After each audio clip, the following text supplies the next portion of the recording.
Unë jam Flamur Shala dhe sot flasim për kuptimin e pareve. Do më thonë, çka do të thotë parja?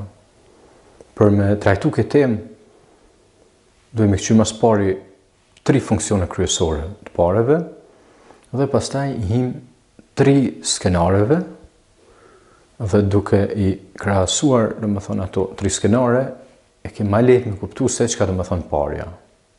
Dhe pse është stabiliteti i çmimeve i rëndësishëm dhe sidomos se qysh marret ai stabilitet. Funksionet e pareve. Parja na lehtëson tregtin. Shkon në treg, pagun mallin me pare, ose shet mallin edhe merr pare. Janë lehtë me transportu, e kështu me radhë. E dyta, apo i dyti funksioni pareve është rujtja e vlerës. Dhe më thonë, nuk nryshket, nuk prishet, nuk i delafatin, nuk s'ka dënë. Dhe më thonë, është një mjet pagese i mirë, sepse, dhe më thonë, krejt ato veset negative nuk i ka.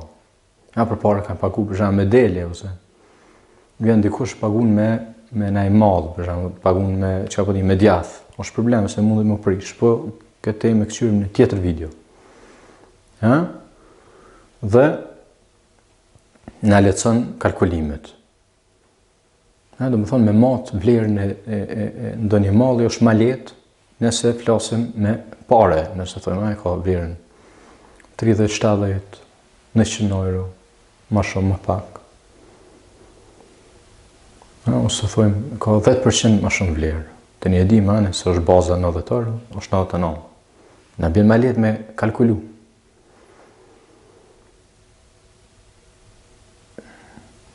Pra, për me kuptu tash, do më thonë, për me hi aty në 3 skenareve, e marim këtë shembull. Para menohu, po shkon në kopsht edhe po i nuk 1 kilogram perime. Tash dikush du të me fut aty 1 euro në treg për na me posa, dhe më thonë, stabilitetin e kemi 1 kilogram perime e ka vlerën 1 euro. Tash, po him skenarit parë. Në skenarin e parë, ti del për zdytin kopsht, nestre, edhe i nuk edhe 1 kilogram perime. Dhe më thonë, i kitash 2 kilogram perime. Edhe i në gjanje me i hongër 2 kilogram. Dhe më thonë, produksioni u rrit. Një person, një vëzhgus, një institucion, e vëzhgon që ka ndodhë në treg edhe she, pas ki shku aty me prodhu edhe 1 kilogram perime, i kem tash 2 kilogram. Për me rujt stabilitetin e çmimeve, e fut edhe 1 euro dytë në treg. Dhe më thonë tash e kemi 2 kilogram perime dhe 2 euro.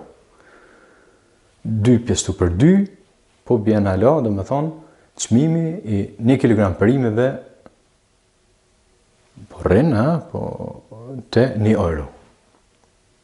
Të thot, dje si sot, apo sot si nesër, çmimet po rrinë njëjtë. Po flasim për stabilitet çmimeve. Kjo ka shumë rëndësi, sepse ti, kur e nis punës, ti do me ditë nesër çfarë vlerë ka ajo punë. A e ka ala vlerën e njëjtë si sot, a i bjen, apo rritet vlera. Të dyja ti kanë ato efekte negative. Pra ta, e mirë është me pas stabilitet çmimeve. Skenari 2. Apet, po thojmë, ti po del në kopsh, po e merë, dhe më thonë, po nuk edhe kilogramin e 2 perimeve, po a i vëzhgusi, që ka bëdi, i kam shelë syt, nuk ka po, që ka bëdi në gjëmë, ka ndodhë në e gabim, edhe harron me fut edhe 1 euro 2 në treg. Që ka në ndodhë tash? Tash i kemi 2 kilogram perime, ama vetëm 1 euro. Kjo është një problem. Pse? Sepse do të thot, nesër kur delte në treg, mi shita ato 2 kg perime, po i fiton ala vetëm 1 euro. Do më thonë, 1 kg perime, po i ka vlerën vetëm 50 cent. Po i bjen vlera e perimeve. Parja përkundrazi po hyp në vlerë. Pse?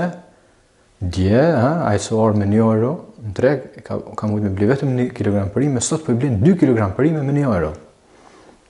Kjo është një problem. Dhe më thonë, nuk kemi ma stabilitet çmimeve. Dhe skenari tretë. Ti s'po del më heq atë në kopsh me nuk edhe 1 kilogram perime. Po, ai vëzhguesi po i fut në treg orën e dytë. Çka do të thotë kjo? Do thotë që kemi 1 kilogram perime, amo 2 euro. Ti si prodhues nesër del në treg edhe bën se fa, pse? Se pa bukur gjë hiç, shtesë, ti po i fiton tash 2 euro.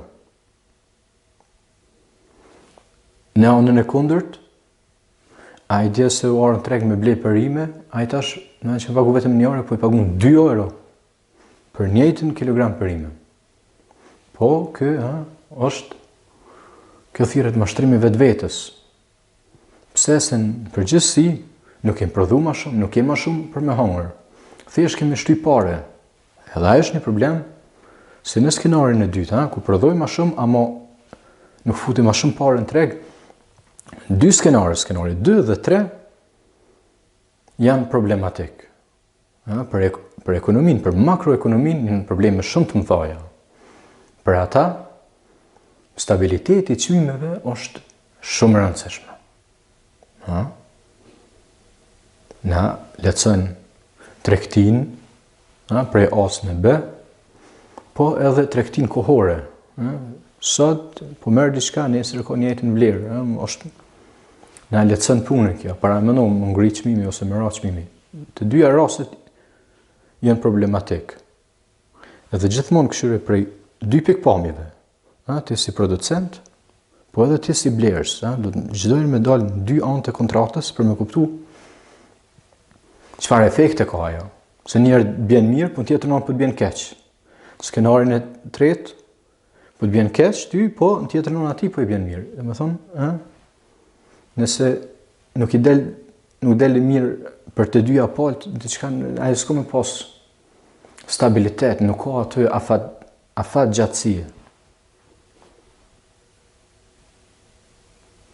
Edhe stabiliteti i çmimeve është shumë i rëndësishëm. Kuptohet, ka edhe aty përjashtime, ka gjithashtu gabime, me kalkulu tamam sa është prodhutash. Duhet me kanë gjani me mat ato, duhet me pa me ku, e kështu me radhë. Dhe tani ka, me thonë, tjera tema në lidhe me këtë çështje, po rëndësi është kjo, me kuptu se parja është këtu për me reflektu produksionin. Aqë sa prodhohet, duhet me pas edhe parë në treg, pse për mes me na lëviz çmimet, edhe na me pas një farë lloj stabiliteti shoqëror.